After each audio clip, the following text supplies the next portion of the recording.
hombre capaz de restaurar la dinastía borbónica nace el 8 de febrero de 1828 en Málaga, la ya trabajadora, fecunda y entonces y siempre deliciosa ciudad. Su cuna se ve mecida al compás de los vientos que soplan de Europa. Las coronas van cayendo una a una, los tronos se quedan vacíos. El absolutismo pasa a la historia y el liberalismo, que va imponiéndose en Europa, ve abiertas las puertas de España con el abrazo de Vergara. El romanticismo cede el paso al realismo y costumbrismo, uno de cuyos mejores hombres, Serafín Estébanez Calderón, tío y mecenas de Cánovas, había de tener tanta influencia en su vida. A uno de los mejores políticos de la pasada centuria le iban a llover los reveses hasta curtirlo en la espera contra toda esperanza. Su padre, un maestro de primera enseñanza nada vulgar, le deja huérfano a los 15 años con la pesada carga de su madre y 4 hermanos. Le afecta profundamente la muerte de su padre hasta el punto de que, como nos cuenta su hermano Emilio, permaneció inmóvil y casi mudo durante algunos días, reflejado en su semblante y en las pocas palabras que pronunciaba, además del sentimiento de que se hallaba poseído, la inmensa carga que la desgracia echaba sobre sus hombros. Pronto se recupera y afronta la vida con decisión. En el colegio de San Telmo, donde su padre había ejercido el magisterio, se le concede una plaza de auxiliar con que ayudarse y ayudar a los suyos. Para Cánovas, esta actividad es exigua, y mitad por necesidades económicas, mitad por su gran capacidad de trabajo que no le permite la holganza, funda el semanario La Joven Málaga, que fue muy pronto estimado al decir del marqués de Lema. La publicación desapareció pronto, quizá por falta de fondos, pero Málaga se le queda chica. Cánovas necesita más pista para levantar el vuelo, y aquella ciudad no tenía universidad, ni más cátedras que los conventos, ni más escuelas que las de instrucción primaria, ni hace largos años que poseyese una sola librería particular. De aquí que en 1845 se valga de la mediación de sus tías para inclinar a su favor el de don Serafín Estébanez Calderón, el solitario de nuestro costumbrismo, quien tenía excelentes referencias del talento natural del sobrino, amén del juicio que de él pudiera haberse hecho a través de los ejemplares de La Joven Málaga que puntualmente recibía. Cánovas no era precisamente un elegante. Por naturaleza y desidia abandonado, sus apariencias engañaban, y engañaron al autor de las escenas andaluzas. No le cayó simpático el sobrino y pisó el freno de la admiración, y por supuesto el de la ayuda. Hasta intentó disuadirle de que realizase estudios superiores. No le creía capaz de superarlos. Lejos de acobardarse, encara la dificultad con reciedumbre y no solo emprende la carrera de Derecho, sino también la de Filosofía y Letras. Cánovas no fue nunca amigo de perder el tiempo. De tal manera estudiaba que su tío, ya convertido por los hechos en furibundo partidario del sobrino, le puso de mote Tragaleyes. En la universidad se impuso a sus compañeros con la ventaja que da el prestigio, con el tesón y la voluntad. Sus opiniones eran respetadas siempre y decidía en última e inapelable instancia cualquier disputa universitaria, al decir de su íntimo amigo Fabié. Sus aficiones de estos años oscilaron entre la historia y la literatura. En 1848 figura como redactor de La Patria, revista en la que publicaba algunos poemas sentimentales y de la que llegó a ser director. La literatura bien pudo ser uno de los caminos por los que discurriera la vida del joven malagueño, máxime cuando sus teorías y discusiones del café La Nueva Esmeralda excitaron la curiosidad de don Joaquín María López, jurista y político, que estando al frente del ministerio, adelantó la mayoría de edad de la reina, cediendo su puesto al progresista Olózaga. Don Joaquín María López quiso conocer personalmente al joven Cánovas. Pero no cuajó el Cánovas literato, como tampoco el periodista, a pesar de colaborar en Oriente, El Constitucional, El Contemporáneo, Las Novedades y fundamentalmente en el Semanario Pintoresco. Él mismo confesaba: me gusta mucho el periodismo, pero jamás seré un periodista profesional. En cuanto al resto de su producción literaria, no es tampoco la que ha llevado a Cánovas a la fama. En el trienio que va de 1851 a 1854, publica Historias de la decadencia de España, la novela histórica La Campana de Huesca, con un prólogo de El Solitario. La historia llevó de la mano a Cánovas hasta la política.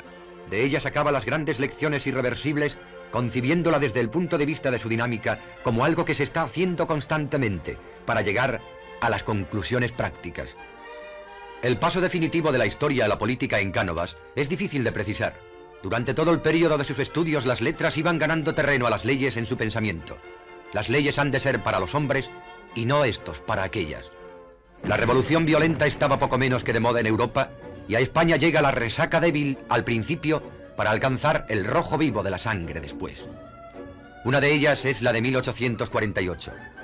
El 7 de mayo, la masa se lanza a la calle y la convierte en escenario del libertinaje. A los primeros minutos de la revuelta callejera, se reúnen en casa de Mier, buen amigo y consejero de los primeros años de Cánovas, unos cuantos amigos entre los que se encuentra el futuro estadista. Pero el hecho decisivo que va a introducirle en el meollo de la política será su vinculación con O'Donnell, el general que con Narváez tanto influyó en la vida de España. El acervo de papeles que obran en su poder requieren una mano experta que lo seleccione y ordene, y acude a Cánovas, que de archivero pasa a secretario, consejero e íntimo de don Leopoldo. Hasta qué punto y grado el joven Cánovas influye en la mente del estadista se puede comprobar por la respuesta de Cánovas, a quien le insinuaba que O'Donnell era un ídolo. Sí, estoy plenamente convencido, como que muchas veces hablo dentro de él. Es en la Revolución de 1854 cuando Cánovas irrumpe en la política directamente. Acompaña a O'Donnell desde Aranjuez a Manzanares después de las ridículas escaramuzas de Vicálvaro, y el resultado de aquella conversación en ruta es el Manifiesto de Manzanares, redactado en su integridad por Cánovas y suscrito por O'Donnell. Es posible que en él metieran baza el mismo firmante y el general Serrano, a quien se atribuye la alusión a la milicia nacional que no agradó nada a Cánovas. Pero la ideología del manifiesto es íntegramente canovista, y lo que es más, una síntesis de su pensamiento político, la Unión Liberal. De la Revolución de 1854 logra Cánovas la Secretaría de Estado, y a esta prebenda se añade la auditoría militar con que premiaba O'Donnell a su antiguo archivero. Pero él aspiraba a más, a un escaño en las Cortes donde pudiera hacerse oír y su pensamiento encontrara ecos de resonancia nacional que sin él saberlo ni pretenderlo iban a traspasar las fronteras de la patria. Se presenta por la circunscripción de Málaga y lo consigue. Cánovas entra por primera vez en el santuario de la legislatura nacional por derecho propio. Sus intervenciones en las Cortes durante este periodo fueron escasas, pero hay una de singular importancia. En ella expone Cánovas su pensamiento político esparcido aquí y allá sin sistematización ninguna. Se encuentra en el diario de sesiones de las Cortes Constituyentes del 14 de diciembre de 1854. En este discurso define Cánovas con fuertes y vigorosos trazos su pensamiento político. Que se diga si los principios que hemos sostenido, en los principios por que hemos combatido en nombre de la Unión Liberal, existen diferencias esenciales que sean importantes, insuperables. No existen.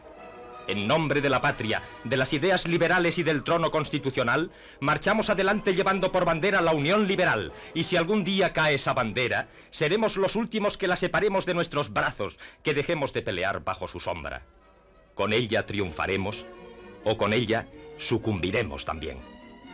Cánovas ha calado hondo en el pensamiento y en la forma de ser del pueblo español, y aspira a una concordia en la que veamos más los rasgos que nos unen que los que nos separan. Cree que el liberalismo es algo con lo que hay que contar para siempre.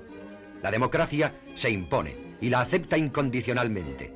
La libertad humana es intangible, pero condicionada. El equilibrio vendrá de la unión liberal, del respeto a las opiniones ajenas, del juego limpio que todos deben aceptar y a que él mismo se sometió en las Cortes y en el gobierno de la nación. A pesar de haber ascendido en la política española, Cánovas se encuentra a disgusto, inquieto, porque las revueltas callejeras continúan y no existe un régimen que dé continuidad a los principios fundamentales que salven la concordia y la paz, como había expuesto en el Manifiesto de Manzanares y en el discurso del 14 de diciembre. Por eso fustiga al Congreso con el látigo más restallante que se había oído en aquellos lares. Haced una constitución pronto para que os dediquéis a lo que es inmediatamente necesario, útil y conveniente. Y haced España. España, que es hoy un yermo donde parece que hay una maldición de la providencia para que sus hijos se desgarren en luchas fratricidas. Las relaciones con la Santa Sede estaban rotas desde la desamortización llevada a cabo en tiempos de Isabel II. No contaba España en el Vaticano con embajador, sino con un cargo puramente administrativo y burocrático, aunque necesitado de tacto y delicadeza, agente de preces. Un artículo de Cánovas sobre las relaciones de la Iglesia y el Estado fue del agrado del ministro de Estado, a la sazón Zabala, quien propuso a Cánovas para el cargo. Después de muchas discusiones, de recibir aliento y consejo de sus buenos amigos para que aceptara, sale para la ciudad de los Césares y de los Papas el 29 de agosto de 1855. Período de año y medio en el que Cánovas se aprovecha para completar y perfeccionar su formación humanística, recorriendo Italia, estudiando su arte, su historia, su literatura, su filosofía, su derecho. La reina destituye a O'Donnell para dar paso a Narváez, y Cánovas presenta la dimisión del cargo. A su vuelta de la ciudad eterna, Cánovas entra en la etapa definitiva de su vida. Ya está totalmente inmerso en la política y se hará imprescindible a finales de 1857, cuando Narváez sea sustituido de nuevo por O'Donnell. En los meses que median de abril a noviembre, Cánovas alquila una casa en la calle de la Luna, capaz de albergar los más de 7.000 volúmenes que cuenta ya su biblioteca después de su viaje a Roma. Se dedica al estudio y organización de todo el material que trae de Italia, pero pronto es reclamado por O'Donnell para gobernador civil de Cádiz durante el escaso período de 2 meses. Apenas tuvo tiempo de tomar posesión de su cargo. Los vientos del triunfo hinchan las velas canovistas y es reclamado para hacerse cargo de la Dirección General de Administración Local. A los 2 años, el propio ministro de la Gobernación, Posada Herrera, le nombra subsecretario del ministerio. Es un paso el que le falta para sentarse en el banco azul. Durante este periodo, Cánovas frecuenta los salones de la alta sociedad, merced a su cargo y a los ahorros que hiciera en Italia, que le granjean amistades como la del marqués de Salamanca. En una de estas reuniones, conoce a Concepción Espinosa de los Monteros, de la que se enamora y con la que contrae matrimonio pocos meses después. La única hija del matrimonio murió muy pequeña y su madre agonizaba del mal incurable entonces, la tuberculosis. Al margen de la política y de su vida íntima como simple intelectual, tiene Cánovas la satisfacción de ser propuesto para la Real Academia de la Historia. En mayo de 1860 tuvo lugar la ceremonia en la que contestó a su discurso de ingreso don Serafín Estébanez Calderón, quien recordaría posiblemente los consejos que diera a su sobrino para que abandonase los estudios universitarios. Las quietas imágenes con el comentario que acabamos de oír constituyen el primer ensayo audiovisual de biografía de don Antonio Cánovas del Castillo.